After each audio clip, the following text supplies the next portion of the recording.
All right, guys, I did a video on the first accessory you should buy for your Pioneer.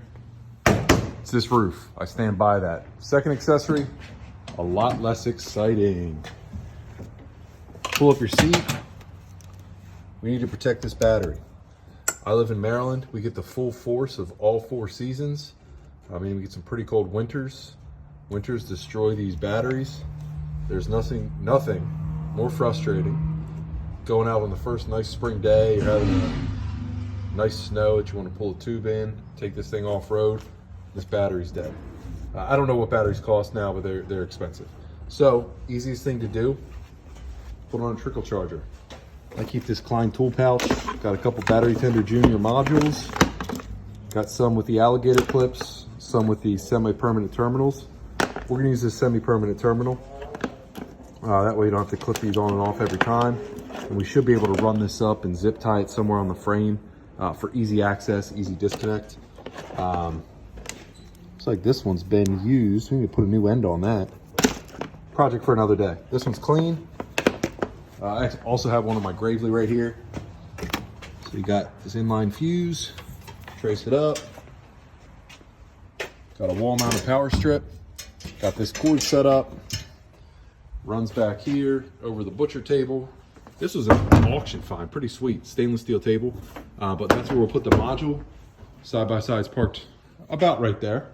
And it's got a long cord on these. So, shake that loose. Super easy to install. Show you how to do it. It's gonna be 2 screws. But let's go get a Phillips head screwdriver. Should be a 1 beer job. And I already drank a third of it. So hopefully it's a 2/3 beer job. Trogs Oktoberfest. That's good stuff. All right, you essentially got a 1-tool job, but you got a couple consumables. So you need a Phillips head screwdriver, dielectric grease to protect the terminals a little bit. This is my whole electrical cart, but we just need some zip ties because we're gonna try to route that cable pretty cleanly. Of course you need your beer, and it is November. I don't know if I'm allowed to drink Oktoberfest, but going to anyway. So let's get to it. Pull off your negative terminal.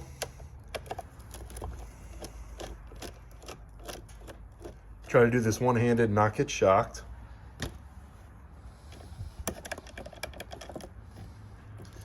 It's got a little nut block in there, so that's gonna be a little tricky. You got to make sure you thread it in. See, that is that's the nut right there. So be a little careful doing this so you don't arc it or something silly.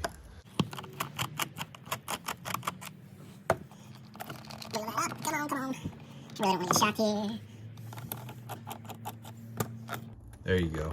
And what I would like to do is get the terminal in between those 2 pieces. So that's what we're gonna do. I'm actually gonna do it with 2 hands. As much as I'd love to show you the whole thing, just loop the red on there, black on there. Be right back with you. Almost forgot. Get a little of this dielectric grease on both terminals. Ideally, it's gonna stop it from corroding. Sorry about that, zoom camera. See, and we'll show you this one. No, this one. This is starting to get a little hot or something. But this dielectric grease is gonna protect the terminal, so get that on there. Then when you feed it in, you kind of want to feed it with the tail end backwards. It just feels like it makes sense, but we're going to flip it because we're going to feed this tail end up here somewhere in the frame. But I'm going to drop that in, be right back with you. Okay, that's basically set. So you got your screw feeding into your trickle charger terminal, sitting on that block. Same thing on this side. Now we just got to get the tip of the screw to feed into the nut that's sort of sitting in there loose right now.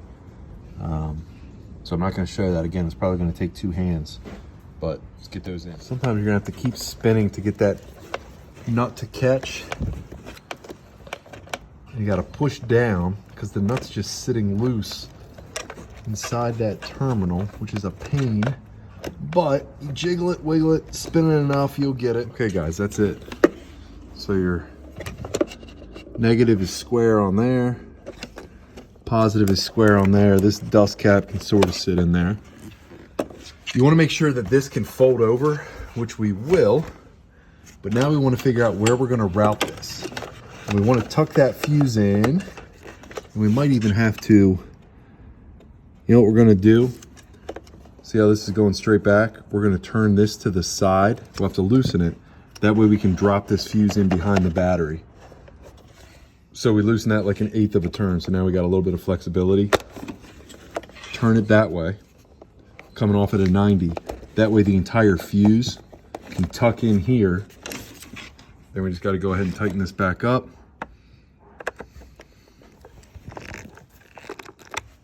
Perfect. This will sit on there a little cattywampus. That's okay, because now you're trickling, baby. Negative to negative, positive to positive. Run this up behind the seatbelt, and we're gonna get a couple zip ties and get this somewhere in there. Might take a couple. Let's figure out how to route that. That way it's right there. You got this dust cap, so it's protected. We'll probably run. We also want to make sure it's not affecting the dump bed function. So this dump bed right here sits inside this frame. This bar is stagnant. So that bar is part of the roll cage. So we should be good to zip tie right here, up behind the passenger, like right there, something like that. Let's see how we can work that. All right, guys, I'm super happy with that. So we have it running from the battery. This seatbelt hole, this is where it bolts the frame. The seatbelt bolts the frame right here.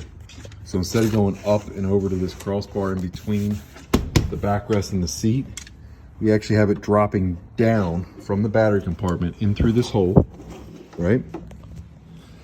Comes through here. We have one zip tie right here, so it's cinched that up. I wanted to get that on video so it sounds cool. And then this one we have right behind the collar. I'll cinch this up when I have two hands off camera. But this is right where the rear passenger door is. Okay. So shut that, doesn't interfere with anything. If you didn't know it was there, I mean, you could figure it out. But all you need is that right there. So I'm gonna tighten everything up. We'll close these flaps in. See if we can tuck this wire a little bit. We could actually pull it a little through here. Tuck that here. Back with the fuse. Oh, look at that. Get that wire right down in that groove. Go on that post. This clips right here. It sits right there. That is beautiful.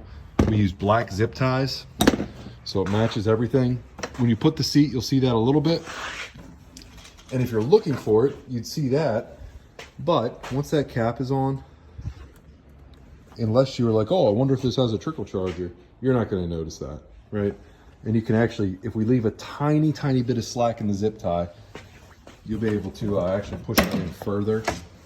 In the summer, I probably don't hook these up as much, but let's go ahead and cinch these down. Show you what it looks like when we're all complete. All right, these Knipex mini flush cutters are the bee's knees. They're the business. So get that really close.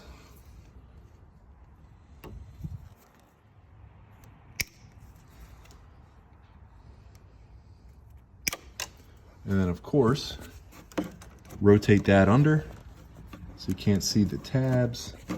Make it look professional. You still have a tiny bit of play in there, not a bunch. But then, doesn't interfere at all. There's plenty of gap there. Go back over here. Looks like we're gonna need our Knipex again. I love zip tying cords, man. I don't know what it is. I like taping straps, zip tying cords. You need a tool to get into half the stuff I use, but makes it just a lot cleaner. Make sure you don't cut the cord here. Bink, bink. Perfect. Just a 2-prong plug. And that should be able to sit up here on the butcher table. Unwrap this cord. Might as well put a little dielectric grease on here. Plenty of room. There's plenty of room in that cord too. Let's throw some dielectric grease on here. There we go, man. It's like a diesel truck. You got it plugged in the garage, right? So it's right here. sit right there, it doesn't matter. Solid red means it's charging. Now, I'll show you what it looks like with the seat on, but what I am going to do is leave the seat off. You might say, well, that is pretty dumb. Here's my thought process. If my wife's driving it, or my dad's driving it, or my father-in-law's driving it, and they come over here and the seat's on, they're gonna hop in and go, right? Especially if that door's closed. Obviously with the door open, you can see this cord. Let's say this door's closed. All right, so you come into the garage, you say, oh, I wanna go for a ride in the side-by-side. I did such a good job. There is no way that you know this thing's plugged in. So what do? It's kind of hidden there. There's the wire, but you're not looking for that. You get in and go. Is it the end of the world? Is it gonna blow up? No, but you're gonna back out. It's gonna rip this out. Gonna pull that cap. Maybe pull that off. I don't know. But realistically, there is no way, unless somebody's paying attention, they're gonna notice that this is plugged in. So I'll leave the seat off or propped up. That way, somebody walks in, they say, oh, that doesn't make much sense. Why would you leave the seat off? Oh, must be plugged in. So that's the plan. But look at that. Get the dust off it. Oh, it looks fantastic. Looks fantastic, right? You can see the wire there if you look, but it's not inhibiting anything. It's in there securely. You're not gonna be sitting on it. It's not gonna be uncomfortable. You're just charging your battery up. So if you live in a northern climate or you're not running this thing at least, I don't know, once or twice a week, go get a Battery Tender Junior. They're super cheap. Black Friday's coming up. Probably get them on sale. Keep your batteries fresh. Last years and years instead of having to replace it every spring. There you go.